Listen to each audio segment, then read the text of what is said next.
నేడు మన ఓదెల మండలంలో ఉన్నటువంటి లంబాడి తాండా గ్రామ పంచాయతీలో ఎంతో చక్కగా మన సీట్ల పండుగని ఎంతో ఘనంగా వైభవంగా చేయడం జరిగింది.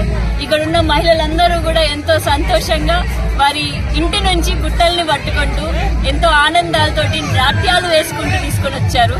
మరి ఈ సీట్ల పండుగ అనేది మనందరికీ కూడా తెలియాలి. మన సంస్కృతి సాంప్రదాయాలు ప్రతి ఒక్క వర్గానికి ఒక సంస్కృతి ఉంటుంది, ఒక సాంప్రదాయం ఉంటుంది. అవన్నీ కాపాడుకుంటూ మనం వెళ్తాం. మరి ఇక్కడ ఉండేటటువంటి సీట్ల పండుగ ఎందుకు జరుపుకుంటారు అని అంటే, ఇక్కడ రోగాలు రావద్దు అని చెప్పేసి ముఖ్యంగా ఈ సీట్ల భవానీ మాతాని కొలుసుకుంటారు. అట్లనే మన పంట పొలాలు మంచిగా పండాలి అని చెప్పి, పశువులకి మంచిగా మేత అందాలి అని చెప్పేసి జరుపుకుంటారు.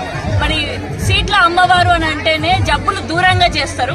ఆ జబ్బులు దూరంగా అంటే రెండు ముఖ్యంగా మనందరం గ్రహించాలి. ఇక్కడ ఒకటి, చిన్నపిల్లలందరికీ కూడా టీకాలు వేయించడం, వ్యాక్సినేషన్ ఇప్పించడం. రెండోది, జబ్బులు అని అంటే ఇప్పుడు వర్షాలు, మొదటి వర్షాలు కాబట్టి అందరికీ కూడా జ్వరాలు వస్తాయి.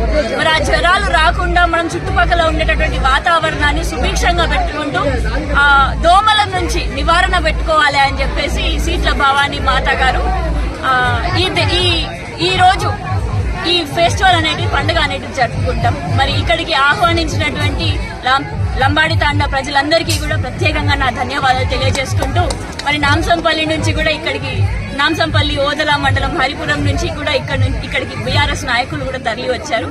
వారందరికీ కూడా నా ప్రత్యేకంగా నా ధన్యవాదాలు తెలియజేసుకుంటూ అందరికీ జై తెలంగాణ.